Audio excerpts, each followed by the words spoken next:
વાત કરીએ નક્ષત્ર રહસ્યમાં આજે 7મું પુનર્વસુ નક્ષત્ર. પુનર્વસુ નક્ષત્રનો સ્વામી ગુરુ છે, એટલે કે તે 20થી 30 અંશ વચ્ચે મિથુન રાશિમાં રહે છે, 3 ચરણ.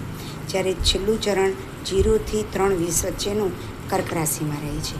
ગુરુ હોય એટલે વ્યક્તિની પરખ કેવી હોય?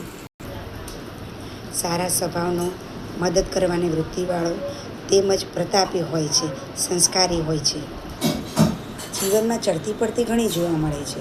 તેઓને સફેદ કપડાનો શોખ બહુ હોય છે.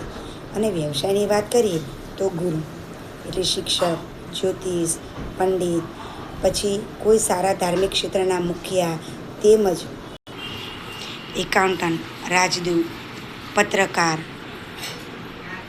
તાર, ટેલિફોન, લેખન કાર્ય, તે સિવાય કમિશન એજન્ટ અને વીમાનું પણ કાર્ય કરનારા હોય છે.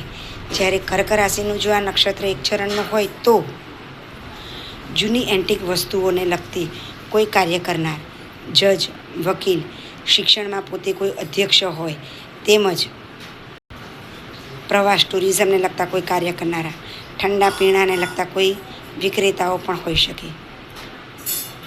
વાત કરીએ પુનર્વસુ નક્ષત્રમાં તો બીમારી, તો આ જે નક્ષત્ર છે તેનો ભાગ છાતીને લગતી તકલીફો થઈ શકે, અન્નનળીને લગતી તકલીફ થઈ શકે, ખભાને લગતી તકલીફ થઈ શકે, કારણ કે આપણા શરીરમાં તે આ ભાગ ઉપર તેનું વર્ચસ્વ વધારે છે.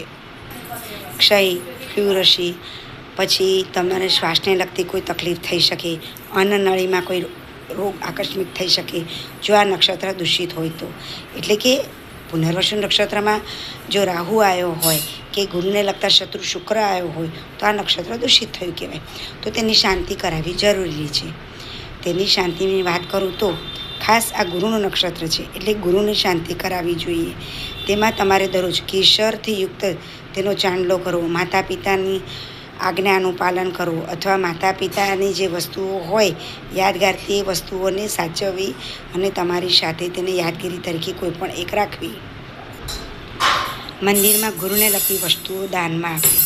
ખાસ ચણાને લગતી વસ્તુઓ હોય તે પોતે પણ તેને જમતી વખતે લેવી અને ગુરુવારે ખાસ દાનમાં આપવી. તે સિવાય આ રાશિમાં જે વૃક્ષનો છે દેવતા તે છે વાંસ, એટલે કે વાંસને લગતો કોઈ ટુકડો તમારી પાસે રાખવો યોગ્ય રહે.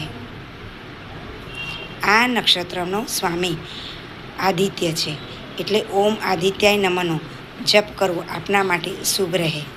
નક્ષત્ર રહસ્યમાં આજે એટલું જ. જય શ્રી કૃષ્ણ. આપને મારો જો આ વિડીયો ગમ્યો હોય તો લાઈક કરજો અને સબસ્ક્રાઈબ કરવાનું ભૂલતા નહીં. જય શ્રી કૃષ્ણ.